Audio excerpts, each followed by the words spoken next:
So good morning from beautiful Conchas Dam, New Mexico. I thought after spending my first 24 hours in the AT Overland Atlas that I would do a bit of a one take here this morning, sort of unedited, and just my initial thoughts after spending the first night there. So in case you're not aware, we've traded in the Jeep and the hiker trailer, or I should say at least sold it. And this is our new exploration rig. It's 2015 F350, long bed, and sitting on top of it is an 8-foot AT Overland Atlas topper. And as you can see here, it's about 24 hours old. You can see I don't even have the awning on there yet. You see the awning mounts.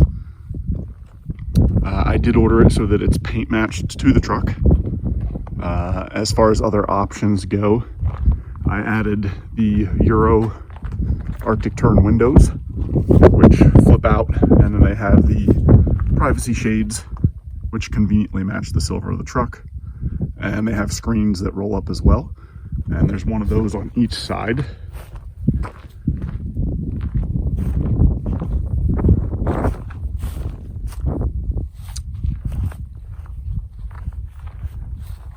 I also ordered the tailgate glass right there, as you can see in the flip-up hatch. That's an option, and that comes in very handy in conjunction with the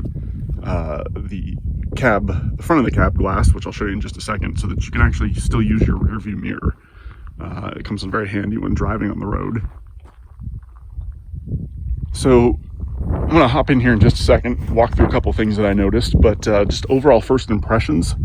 The crew at AT Overland in Prescott, Arizona were absolutely fantastic. Not only did they walk me through everything, but they answered every single question that I had about maintenance, about build out, you name it. They answered the question and went above and beyond. Could not be more pleased with the customer service. So last night on the road was a bit of a kerfuffle in that I had park reservations or camping reservations for the first night at Villanueva State Park, already paid for. And I rolled up to Villanueva State Park, which is kind of in the middle of nowhere, and the gate was closed. No way to get in or out. And so basically they had my money and I had nowhere to camp.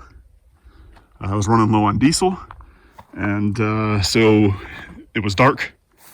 I could have probably found sort of a remote side road somewhere and popped the top, and or even just climbed into the back of the truck, which is, one of the benefits of the topper style is, and the main reason actually that I chose this. The wind's picking up here. I'm sorry if trying to step back into the shelter a bit. The main reason why I chose this is, with the top down, it looks like a construction vehicle or a work truck. It looks like it should be hauling a ladder on the top of it, and inside has all my work tools. I can very easily park somewhere on a side street with the top down and throw a cot in the back and sleep. But I was about an hour away from Conchas State Park, or Conchas Dam, which is what you see right there. And I had stayed here on the way out to Prescott, Arizona. It was free because it's off season. After September, you can stay here, no cost, no reservations, first come, first serve. Very quiet. As you can see, I am the only one here. There is a Winnebago down there, but that is the camp host, and there's nobody there. Every once in a while, a ranger will drive through, so it is monitored, which is kind of cool for safety. But anyway, back to the topper. So, first impressions. I rolled in here last night, picked a spot, middle of the night, dark, and so I had to set up this thing for the first time in the dark without really having some practice doing it. And it could not have been easier. I literally flipped the 4 latches. So there's the bottom one there. You can see the top one up there. So there's one on the driver's side. There's 2 on the back. One there. There. And then there's one on the passenger side in the same spot up front, right over the cab over. Flip those 4 latches, which took me all of 10 to 15 seconds. Apologies for the wind.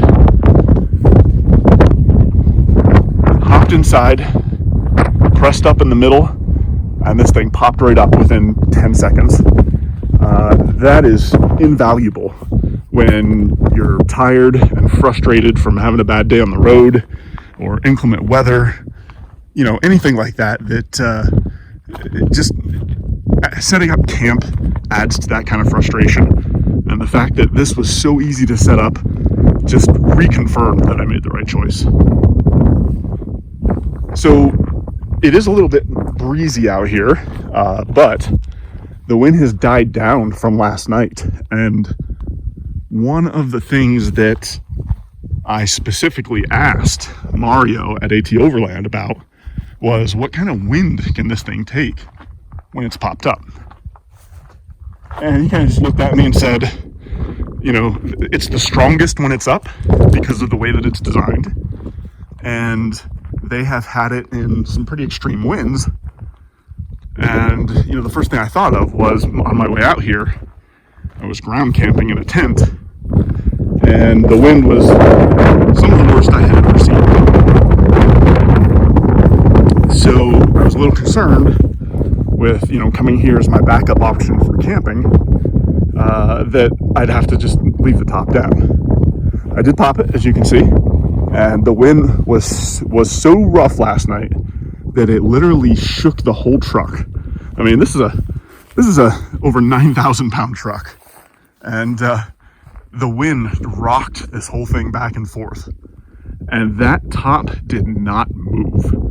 I mean, sure, the canvas, you know, moved a little bit like it's supposed to, but the lid did not move an inch. There were no creaks, no squeaks or anything like that you might expect from something sticking up in the air and, you know, having wind pressed against it from either way. Nothing. This thing is rock solid. Once again, reconfirming that I made the right choice.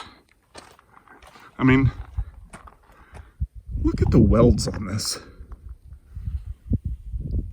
You want to talk about craftsmanship and people knowing what they're doing. I literally think that I could roll this truck and this camper would be fine. Not that I'm going to try that, of course, but I mean, just everything, the fit and finish on this thing. Look at that. These guys do some great work.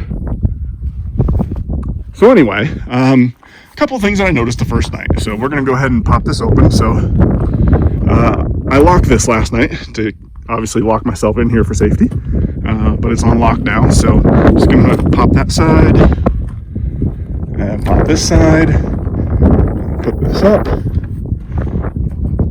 I did notice that, excuse my mess, literally, like I said, got in last night, but I did notice that I am going to have to do a lot of work sealing the bed of this truck.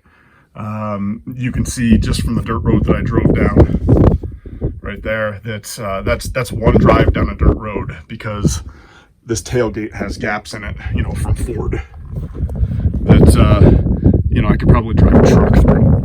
So, and you can kind of see them there. You'll see them better when I go inside. You can see daylight for miles. Anyway, so the front has lights on it here. This is an improvement from previous models. So you can see this bar right here with the lights on it is a reinforcement bar to stabilize or to add structural integrity to the liftgate. And then this is the latching system right here. That's very strong string, by the way, or strong spring, that will latch onto this component right here on the camper on either side, and that'll lock your latch. And I'll show you how that works on the inside in just a second. But you can see this is all carpeted, And this is probably the most important part of the camper, because this is where all your overland patches go, and each one of those gives you like 10 overland points or something like that. So we're gonna have to load that up first step. So we'll pop the tailgate down. So again, the windows are closed on either side, which is real nice for privacy. Excuse my grunting as I step in here. So these guys right here just pop up. Oop. If I can get them open there. There's one.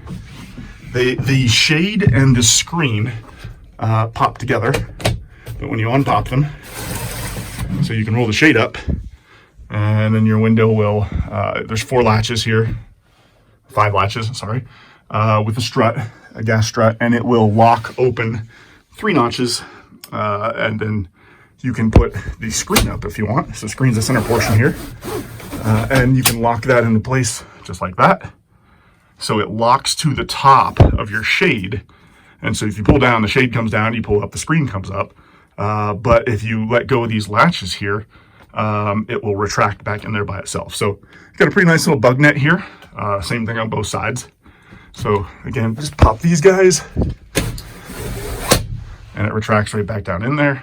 And then up for privacy. I tend to leave, or I think I will, tend to leave the shade down when I'm driving. 1, because it blocks people from seeing in here, and 2, because it matches the outside of the truck, so it looks kind of cool in my opinion. But anyway, moving along, a couple of things. So these things are bolted in. I believe they used to give you the option to clamp or bolt, but quickly found out that where people take these things, it's not a good idea to clamp them. So you are going to want to bolt this. End of story. So they installed this, and so they did a couple of things for the install. It took about 2.5 hours. There are 4 bolts here. You can see 1, 2, 3, and 4 up front, down each side. And so this thing is locked to the truck, which is just the way that I want it. And they did a couple of things. So the package that I ordered had a limited power, like a standard power functionality that comes with it, or option, I guess you'd say. So they ran, and while I'm talking about that, there is a 62K max fan up here as well. I'll get to that in just a second, but it goes in along with my topic here about power. So I optioned for basically no power option.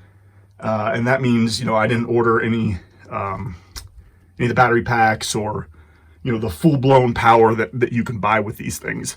And I did that mainly because I'm going to do my own electrical, my own solar, all that fun stuff as part of the build.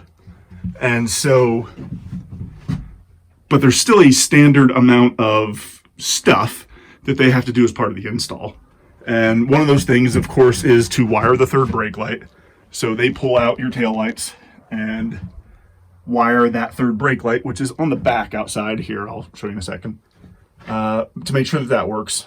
And then they also run sort of the minimum amount of standard power option, which if you see right here, so obviously this is the back. Up the side of the back here, they have these sort of power or universal mount panels, and they can come off, so you can take each one of these off, and they're kind of all over the place. So there's one there. This is the top of the tailgate. There's another one there. You can see some amber lights in there. And then there's one down the driver's side, another set of amber lights. And these sort of serve 2 functions. One of them is to obviously hold little things like this, like lights, or the switches for the lights right here, or like USB or 12 volt. And then the other one is to serve as a wire conduit.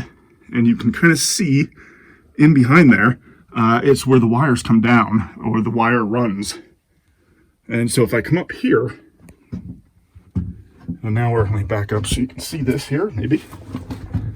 Okay, so now we're looking at the back, and it's not very bright in here, but this canvas piece, you can see the hollow channels here where you can run wires. One of them happens to be coming out of here. It's going up through the channel path that's sewn into the canvas.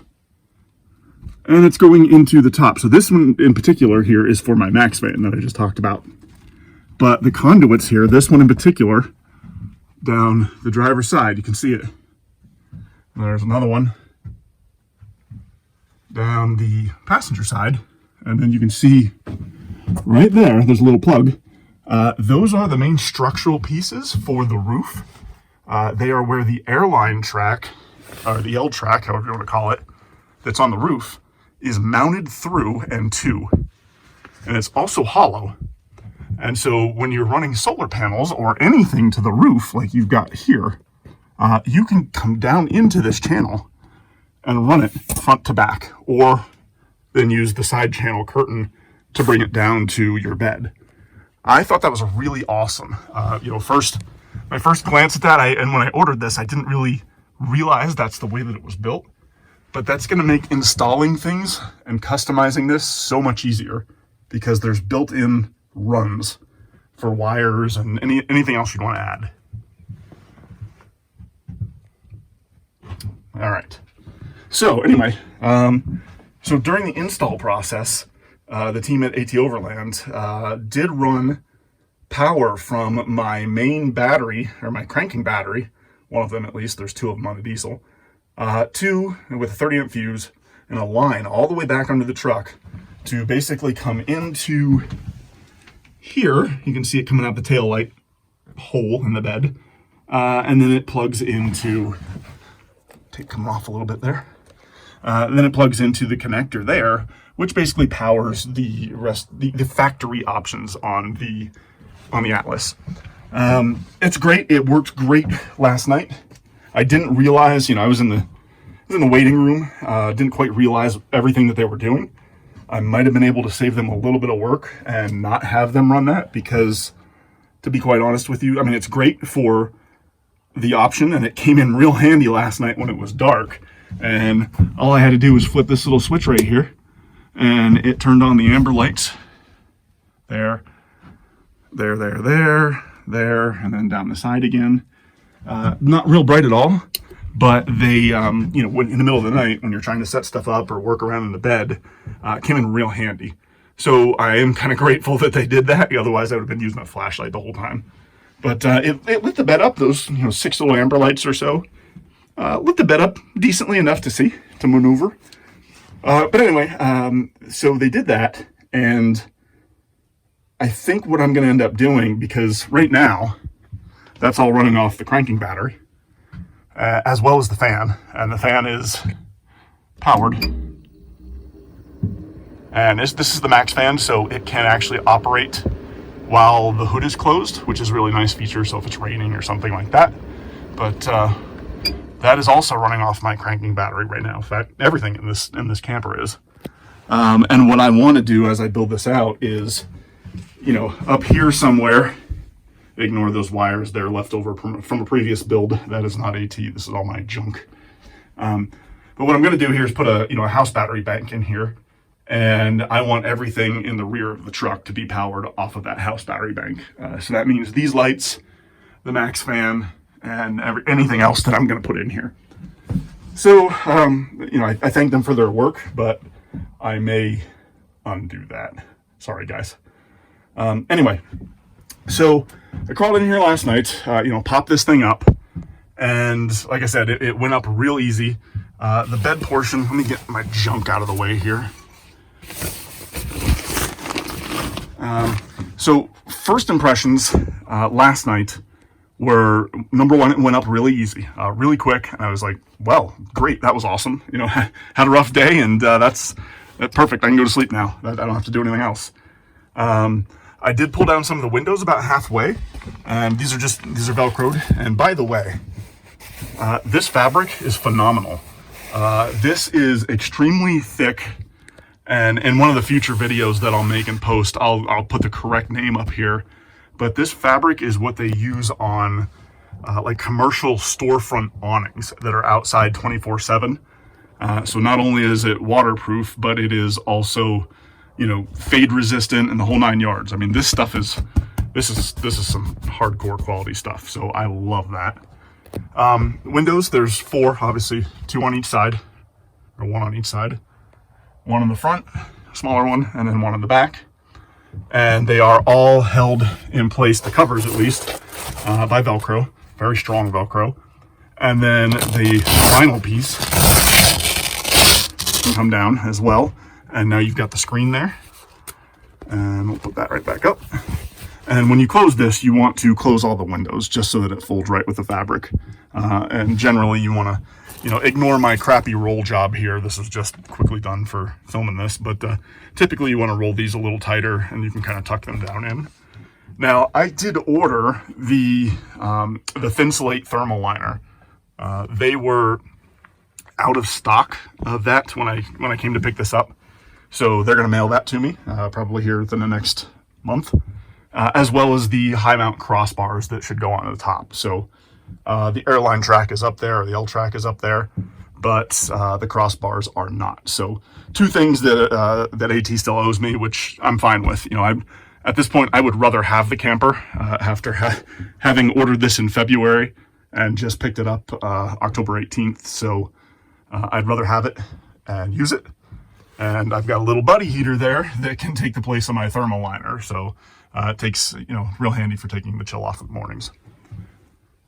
So, structurally, real quick. So the way that this works is that you see the little bar up there. It looks like it's mounted to the ceiling with something that looks like a quick fist.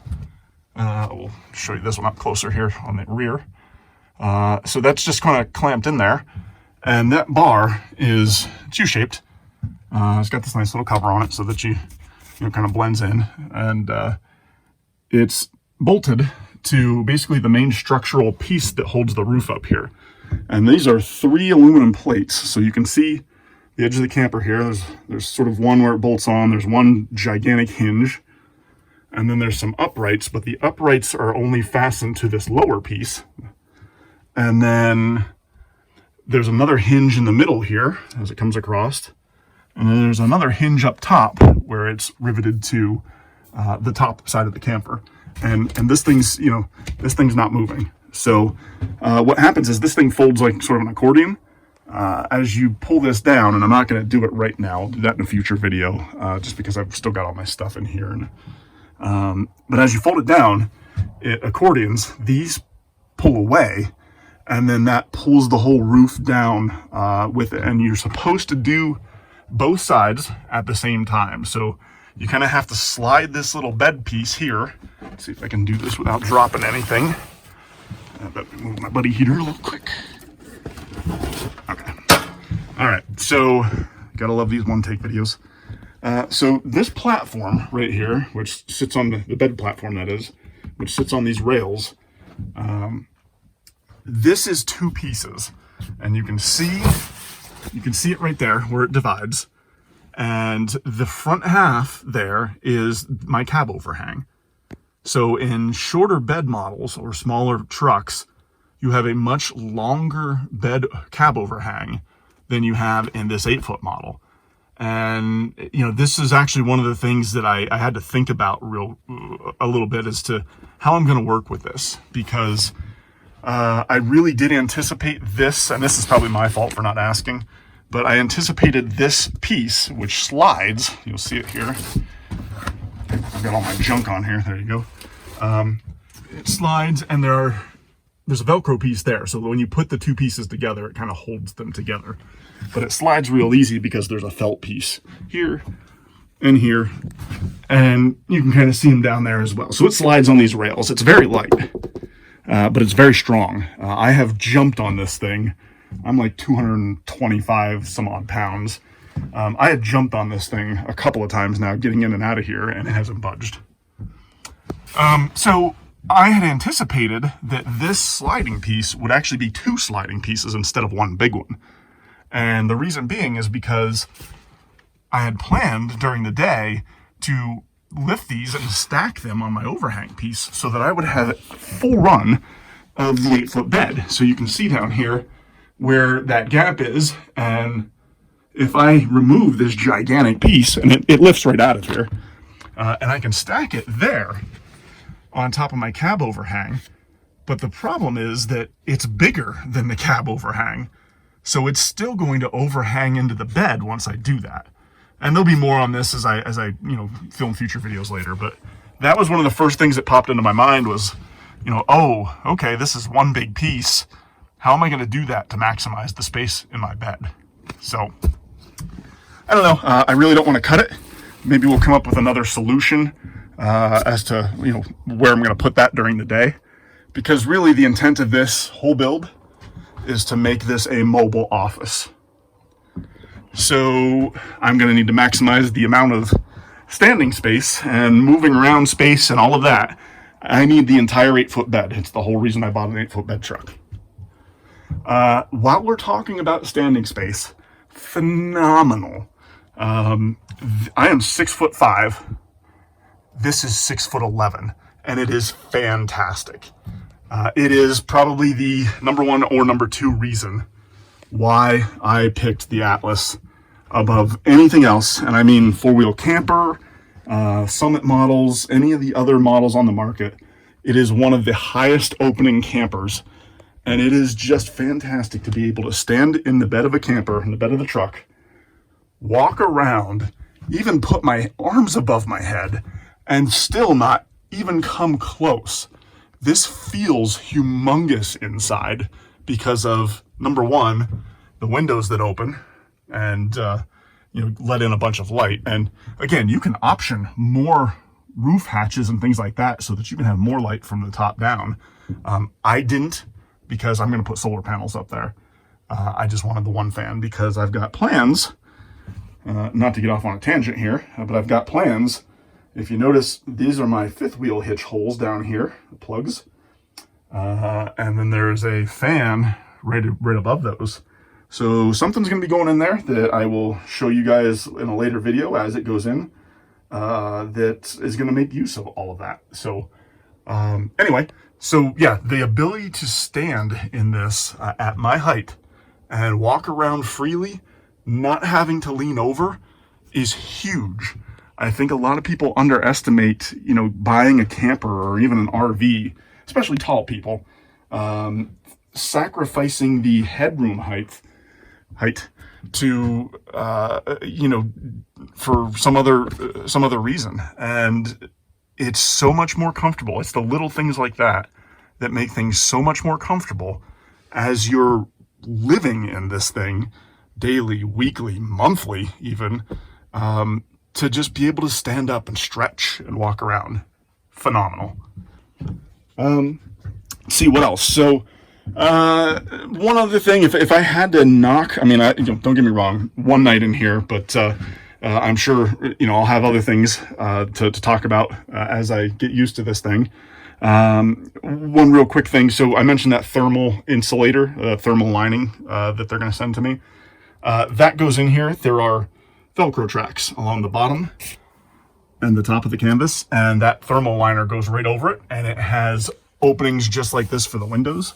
So it will Velcro right onto the outside of the windows, all the way around. So, and it just tucks behind the aluminum hinge pieces on each end.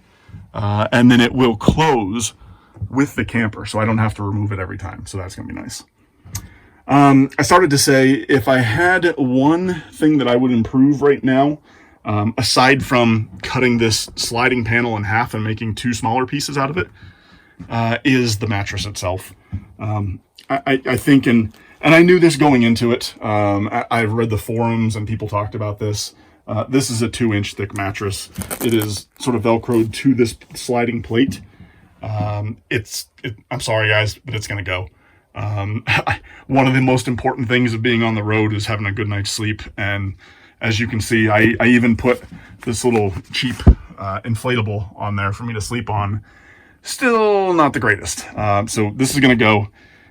This is going to get replaced with probably my go-to 4-inch mattress. It's a trifold. I've used it in other builds before, and it's one of the most comfortable mattresses that I've ever bought and used for a rooftop tent. So that's going to go in here. I probably will need to rig this so that that new mattress folds and gets stored somewhere, because I don't think the new mattress, I think the new mattress is too thick for the top to close with it on there. As it sits right now, I could probably leave the sleeping bag on there, probably have to deflate the pad, and then the roof would come down. But you've got to watch, because you got to remember, whatever you put here at that end, that hinge is going to fold down onto that platform, that mattress platform there. And as a matter of fact, it's one of the reasons why this thing slides. The second part slides, because when you put this away, you slide this part back along the track so that it's towards the end of your camper here. And what that does is it supports this hinge on this end. As it lays down, it supports that from a stability standpoint and from a structural standpoint. So when you're, as the process, when you're closing this all up and you're putting your bungee cords from side to side so it pulls the fabric in, you're actually doing it from the middle, because you're sliding this whole platform back to the end. And again, I'll go through a full walkthrough. I'm just doing this real quick walk around here, first impressions. I thought at first that I may have chosen poorly in not putting another roof hatch or light up here. But as you can see, with the windows, with both side windows open, this tiny back window's open, and that front window partially open, it's pretty bright in here. I'm pleasantly surprised, especially, if I open up the side windows, and right now it's like 7 o'clock in the morning. I am surprised. I'm glad that I only chose the one fan option. And I'm also glad that I chose to put the fan where I chose to put it. They give you an option of basically where, several different places along the roof where you can choose to put and mount and install things. So that's, again, I chose that for a reason. Let's see, what else? I noticed this morning as the sun was coming up, let's see if I can do this here. So a couple of immediate improvements we're going to make here with this tailgate is we're going to put a soft close on it, number one. But we're going to put a strap on here, because having to reach out like this and not fall on your butt as you close the tailgate, that's kind of a pain in the butt. So that's going to get fixed. But again, this is on Ford, not AT. You can drive a truck through that tailgate gap. So obviously we're going to seal the tailgate all the way around. And, this kind of goes hand in hand with insulating the bed and putting sound and thermal insulation down and putting base plate down and all that stuff for the bed build out. But even, let me close the top and you can see a little better here. So the top,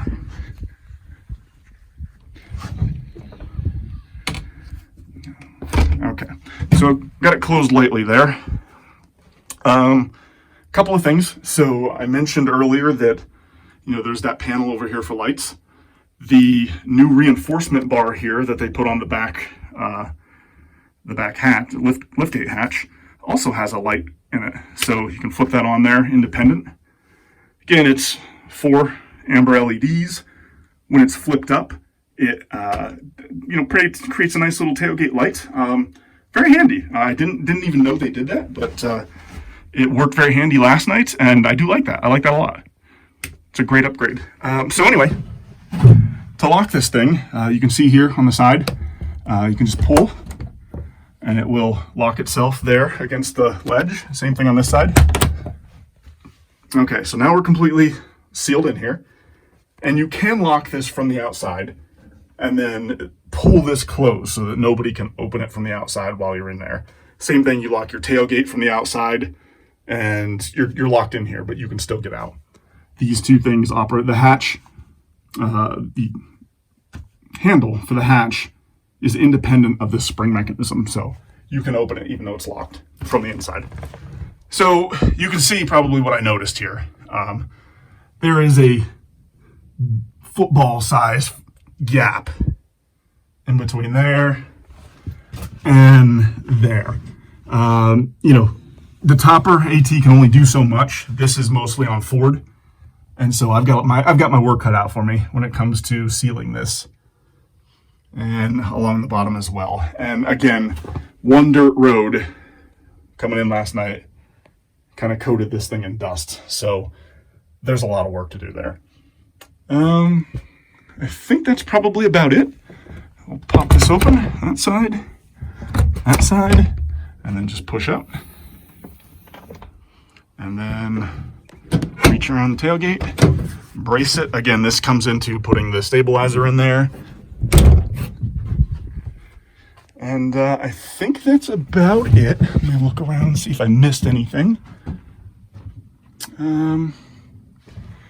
Yeah, I think that's it. First impressions. Overall, loved it. It was very comfortable, very stable, felt very secure in the wind, very quiet. I think that's about it. Let me hop outside and see if I missed anything else. Just a note on the awning brackets here. So, talked to Mario, and I was talking to him about mounting Alucap Shadow on. Because it's one of the heavier awnings and it's freestanding, especially if you don't put the leg poles down. Had a couple of them before, so they're kind of a pain in the butt to install, but they are a good awning. So these brackets, if you notice, are welded on the outside and not the inside. And that is done on purpose so that this, under the right amount of stress, will buckle. I mean, it's extremely strong. You know, I can shake the whole truck, but it's made to a certain fail point so that if you are an idiot and leave your legless, unsecured awning out in the wind and it catches it, it doesn't hurt the camper. It bends one of the brackets instead. And then you can always replace the bracket, as you can see here. And then there's a backing plate that is, you can see the one up front there, and I believe the other one is probably behind the carpeting thing here, but you can see the front backing plate there. Yeah, it is behind because it's got the thing here. So anyway, these brackets are made to fail and protect the camper, or the topper itself. As you can imagine, you definitely want to replace a bracket other than before you want to do something to the camper and protect that. So that's a pretty cool little design feature there. You may be wondering what these are. So each one of the toppers are basically the same, same base platform. So in other words, if I were to order a Habitat or a Summit, it would start with the same base design. And so when you order a Habitat, these holes are the strut mounting holes that would run up along this way and connect to the top of the Habitat, because the Habitat just flips open like a book. And so when you order a Summit or an Atlas, they do not have external struts, which, by the way, I'll get to that in a second. And so they don't have those, so you've got two holes here that you're not going to use. So AT thought, you know what? Let's put some Petzl. They're literally Petzl. You can see them there. They're Petzl sort of, I'm not a climber, but they're like piton type climbing hooks. And you can use them basically for tying, tie a garbage bag, tie something on there, mount something on there. They're strong enough, for climbing. And so they figured they just pop those on there as a little extra. And a good way to sort of seal off the holes. So there's two on each side. And yeah, it's kind of cool. I mentioned the struts. So that's another thing that I really like about this camper. So this model and the Summit, I believe, have the internal or covered, they're external, but they're covered when they're down, struts, as opposed to the Habitat, which has the external struts that are constantly exposed to weather all the time. I like the fact that when this thing is down, that cover, the canopy there, you can kind of see up in there, it's got some bump stops and it's got some seals, but these struts will be covered by lowering the lid. And so that's kind of awesome to me. I think that is a good design in protecting it. And then you can kind of see here, in case you want to see this is kind of how the fabric, the little skirt that comes around, kind of deflects water and things away. it's completely sealed around there. You can see that it's sealed anyway, so it's not like water can get up in there anyway. It's all taped and sealed, but it just kind of hangs down over. And then when you put the lid down, it comes down over that. The canvas itself is 2 pieces. So right about here, you can see right there, there's Velcro, and then there's a zipper behind this. I probably should have showed you when I was inside. But in the event that you ever need to repair that canvas or replace it, you don't have to take the entire thing off, which is another cool design feature. There's a zipper on that side, and there is a zipper on this side, right there. So the other one was that side of the window. This side, it's this side of the window. It's literally 2 equal pieces that unzip and slide out. So if you ever need to repair a patch, or put a patch on there, or have somebody repair it, replace it, literally unzip it, slide it out from each end, and then slide the new one back in. Let's see here. Anything else? You can kind of see on the top there where my bolts are.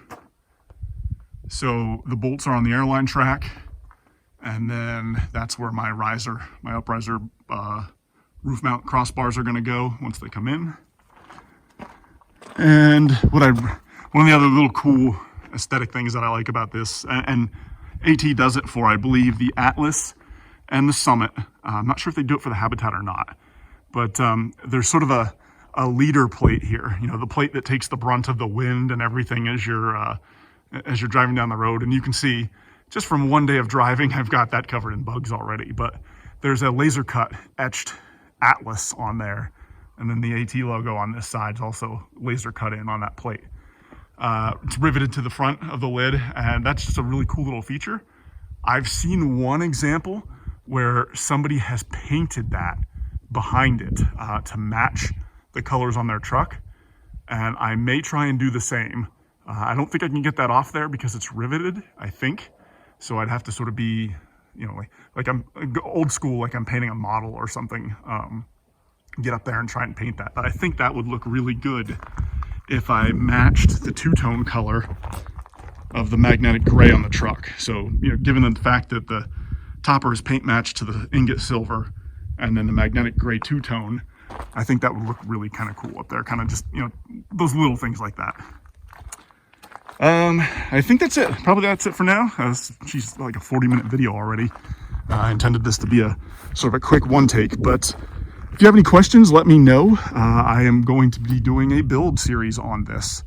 And you're going to start to see little pieces of videos separated out by what I'm doing that week to it. We're probably going to start with mounting the awning, and then we're going to put solar on it, and then we're going to move inside and start taking care of the bed. So cleaning up the bed, putting the insulation down, and then mounting the baseboard down, and then putting our battery bank in. So I think that's probably what's next. And yeah, so stay tuned. Thanks guys, appreciate you watching. Have a great day.